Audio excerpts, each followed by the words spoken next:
喺香港做咗十幾年中醫啊，我發現自己臨床嘅時候咧，講得最多、重複性最高嘅醫囑咧，其實嚟嚟去去都係嗰幾樣嘅，都係一啲聽落好簡單，但係其實好多人日常都做得唔好嘅嘢。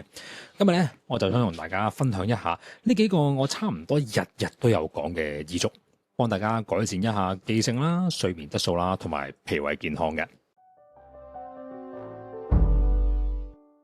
首先講下記性唔好。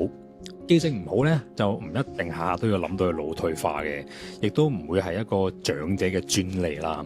好多朋友咧都會話自己記憶力衰退啊，無論係工作嘅嘢啦，定還是家庭日常嘅一啲小任務啦嚇，轉個頭咧就唔記得咗噶啦。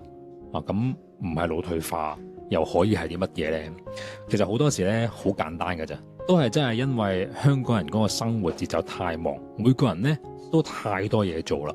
咁當你真係好多嘢做，好多嘢要記嘅時候呢，有啲嘢會唔記得，其實都好合理嘅。所以我哋要關注嘅呢，其實唔單純係記憶力好唔好嘅問題，更加重要嘅呢，就係點樣去管理我哋嗰啲過多嘅 task。我最常建議大家嘅方法呢，就係寫低佢咯。可以隨身攜帶一本簿仔啦，咁啊細細本嘅記事簿就 OK 噶啦。一有啲咩新嘅 task 啊，有啲咩新嘅諗法呢，全部就寫低佢。屋企冇廁紙要買啊，寫低佢。星期六朝早要開會要 OT， 寫低佢。突然之間發現有個 message 要覆嘅，寫低佢。全部呢都唔好靠自己個腦去記，全部都寫低佢。有任何想法啊、感受啊，都係寫低佢。或者直接用一啲數碼嘅方式去做都得㗎，喺個電話錄個音啦，甚至乎 send 個 message 俾自己呢，其實都係可以嘅。成件事其實就好似你電腦唔夠 storage，要用一啲外置嘅 hard disk 咯。咁你本 notes 就係嗰個外置嘅 USB 手指咯。寫低呢，其實仲有其他好處嘅，就係寫低呢一件事呢，本身呢一個動作就會增強咗對嗰件事嘅記憶力，就好似即係細細個讀書你要罰抄一樣啊嘛。仲有啊，寫低佢呢，其實對情緒都會有舒緩嘅作用啊。當我哋好多嘢要記、好多嘢要做嘅時候呢，其實個人會好容易好緊張啦、好不安啦、好焦慮啦。當我哋寫低咗佢，個人呢就會容易舒緩啲，冇咁大壓力啦。咁我諗喺呢一個世代嚟計，如果可以用一個咁簡單嘅方法舒緩到個情緒呢，其實寫低一啲嘢呢係一件好值得推廣嘅事嚟。當然啦，用中醫角度去理解冇記性呢一樣嘢呢，可以係腎虛啊、血虛啊、痰濕等等呢啲嘢啦。咁呢啲情況呢，可以係用中藥啊或者針灸去有啲幫助咁樣嘅。至於具體點樣做呢，就麻煩大家都係揾翻自己嗰個中醫師望聞問切，再辨證論治一下啦，就唔好以為可以靠自己做啦。第二樣想講嘅係瞓覺質素問題啊！現代人咧好多時機不離手啦，好多人都中意臨瞓嘅時候咧攤喺張床度撳下電話咁樣，當係一啲 me time 咁樣啦。但係當你瞓得唔好嘅時候咧，尤其係當你第一下搭上床都好難瞓得着嘅話咧，呢一個喺床上面撳電話嘅習慣咧，係一個非常之壞嘅習慣嚟嘅。有人會認為問題係在於嗰個藍光對眼有刺激啦嚇，或者瞓之前你打機咧太緊張啦嚇，會令到個腦咧唔識得靜落嚟，所以搞到瞓唔到。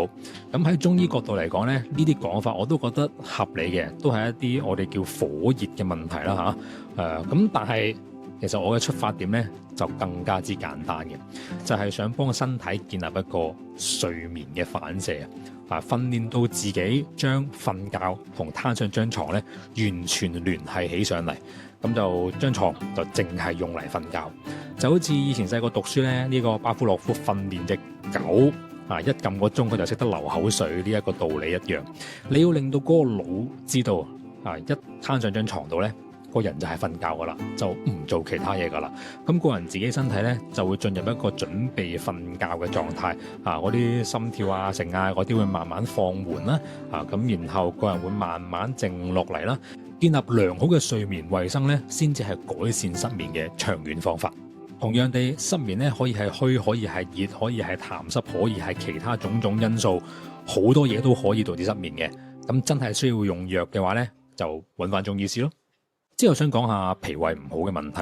香港人出名咧做嘢快，效率高，咁就算再換多一兩個世代，我理得你 Gen C、Gen Alpha 都好啦。